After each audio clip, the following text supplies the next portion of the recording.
현재 코로나 확진자 수가 무려 20만 명을 넘어가고 있는 상황 속에서 요즘은 오미크론에 걸려서 아파도 집에서 스스로 재택 치료를 해야 하는 실정입니다. 이렇게 하루하루가 너무나 불안한 가운데 이젠 더 이상 손 놓고 있을 순 없습니다. 내 소중한 건강과 생명을 내 스스로 지켜야 합니다, 여러분. 오미크론에 걸렸을 때를 대비해서 집에 미리 꼭 준비해 두어야 하는 것이 있습니다. 특히 이 면역이 약하신 분들이나 심신이 약한 노년층일수록 더욱더 단단히 준비해 두셔야겠습니다. 오늘 영상 꼭 끝까지 시청해 주세요.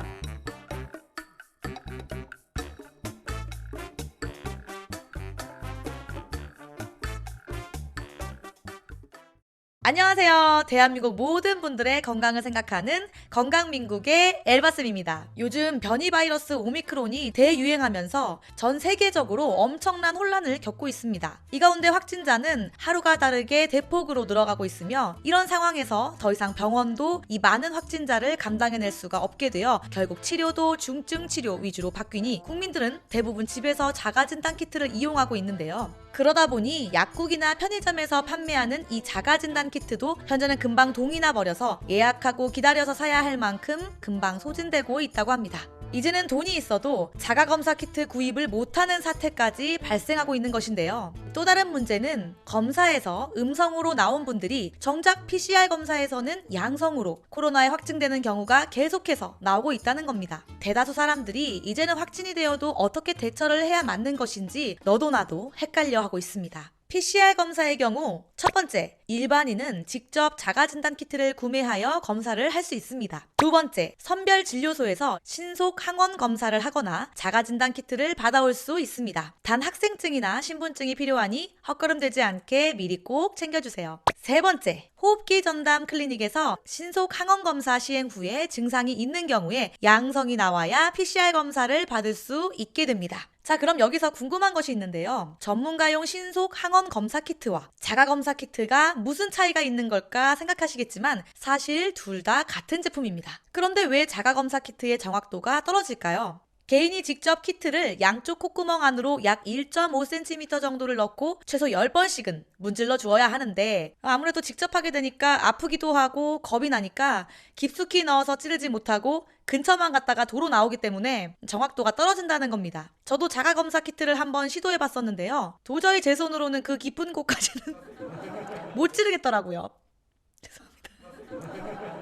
결국 이렇게 셀프로 하는 검사는 너도 나도 검사 정확도의 차이가 생길 수밖에 없는 상황입니다. 게다가 현재 재택치료 환자 수만 70만 명을 넘어서고 있는 가운데 무증상에다가 계속해서 자가검사 키트 가짜 음성 속출로 인해 노약자를 비롯해 면역력에 취약한 사람들이 굉장히 위험해지고 있다고 합니다. 물론 오미크론이 델타 변이에 비해서 치명률은 떨어졌다고는 하지만 안심할 수는 없는 현실입니다. 더군다나 이제는 코로나에 확진이 되었어도 위급한 중증이 아닌 경우에는 집에서 셀프 재택 치료를 해야 됩니다. 상황이 이러하다 보니 이제는 스스로 코로나가 확진되었을 경우를 대비해 놔야겠습니다. 제 주변에는 다행히 아직은 코로나에 걸린 분들이 없지만 이미 확진된 분들의 경우 정말 죽다 살아났다, 죽음을 맛봤다, 또 트럭에 치인 것처럼 온몸이 부서질 것처럼 아팠다, 감기 몸살 정도로 생각했는데 몸살보다 훨씬 심각하다, 또는 나는 생각보다 괜찮았다 등 다양한 이야기들이 나오는데요. 사실상 이런 이야기를 자주 듣다 보니 혹시 나도 걸리진 않을까 하고 불안한 마음 감출 길이 없습니다. 이제는 더 이상 불안해만 하고 있을 때가 아니라 똑똑하게 미리 준비를 해야 합니다. 많은 전문가들은 코로나 확진이 되면 집에서 치료를 해야 하기 때문에 미리 각 가정에 반드시 준비해두라고 하는 것이 있습니다. 우선 재택 셀프 치료에 대비하기 위해서 상비약은 필수인데요. 정부는 확진 판정을 받은 후 일주일간의 격리 기간에는 외출이 어려워지는 점을 고려해 해열제를 미리 사두거나 갑작스러운 발열 등을 확인하기 위한 체온계를 준비할 것을 권고했는데요. 이 외에도 소염제, 코막힘 완화제, 일반 감기약, 종합 감기약 정도가 꼭 필요합니다. 특히 해열제는 아세트아미노펜 계열과 이부프로펜 계열을 모두 준비하는 것이 좋다고 합니다. 또한 산소 포화도 측정기와 세척용 소독제, 그리고 자가검사 키트를 꼭 미리 준비해야 한다고 전문가들은 이야기합니다. 특히 평소 폐 질환이 있는 분들은 감기약 외에 포터풀 산소캔을 비상용으로 준비해 두었다가 혹시 응급 상황 시에 산소를 흡입하면서 병원으로 이동하는 것이 안전하다고 하니 꼭 잊지 말고 준비해 주시면 되겠습니다. 그런데 이 오미크론에 걸려도 일반관리군 중 무증상이고 기저질환이 없거나 경증인 젊은 성인의 경우는 대부분 빠르게 호전이 되지만 기저질환이 있거나 연령이 높은 분들은 미리미리 꼼꼼하게 준비해야 정말 위험한 상황을 막을 수 있습니다. 코로나에 감염되어도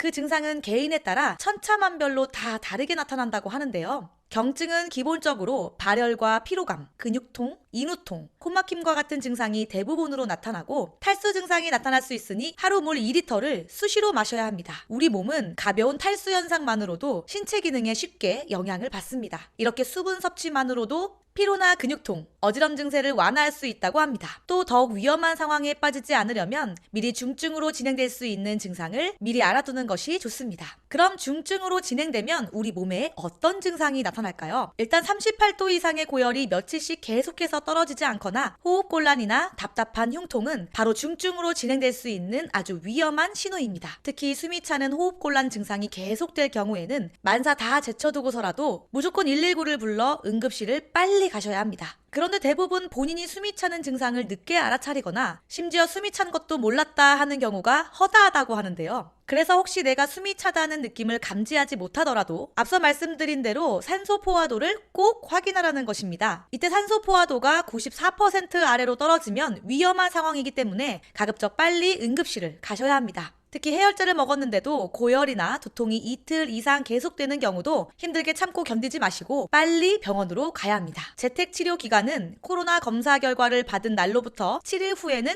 자동 해제되는데요. 그런데 확진자 수가 이렇게 천문학적인 숫자를 기록하다 보니 격리 해제 전에 해제된다는 특별한 공지도 따로 없거니와 PCR 검사를 받아야 할 의무도 없어졌다고 하네요. 그럼 7일이 지나면 바이러스로부터 안전한 것인가 하고 궁금하실 텐데요. 전문가들이 그동안 데이터를 분석해 본 결과 다행히도 증상이 나타나고 7일 이후부터는 바이러스가 많이 사라졌을 뿐만 아니라 10일 이후에는 바이러스의 대부분이 사라졌다고 합니다. 하지만 드물게는 7일 이후에도 증상이 남아있을 수 있다고 하는데 이런 경우라도 격리 해제 후 진료가 가능하기 때문에 의심되는 증상이 보인다면 바로 병원을 방문하여 진료를 받는 것이 중요하다고 이야기합니다. 중요한 것은 격리 해제 후에도 방심을 하면 안 된다는 것입니다. 적어도 격리 해제 후 3일 이상은 마스크를 상시 착용하고 감염 위험도 높은 시설은 방문을 제한하고 사적 모임을 가급적 자제하시는 것이 무엇보다 중요합니다. 언제 끝날지 모르는 바이러스의 위험으로부터 안전을 지키기 위해서는 지금부터라도 재택 셀프 치료에 필요한 준비물을 빠짐없이 잘 준비해 놓고 위험한 상황이 오더라도 당황하지 않고 침착하게 잘 대처해야겠습니다. 지속되는 코로나 시기에 전 세계를 비롯해 대한민국 모두가 숨통이 막혀가고 지칠 대로 지쳐가고 있는데요. 저 또한 대한민국의 한 국민으로서 너무나 가슴이 아픕니다. 하지만 이럴 때일수록 더욱더 희망을 가지고 지혜롭게 이겨낼 수 있습니다. 대한민국 모든 분들의 건강을 생각하는 건강민국은 늘 여러분과 함께합니다. 여러분 힘내시고 건강하세요. 감사합니다.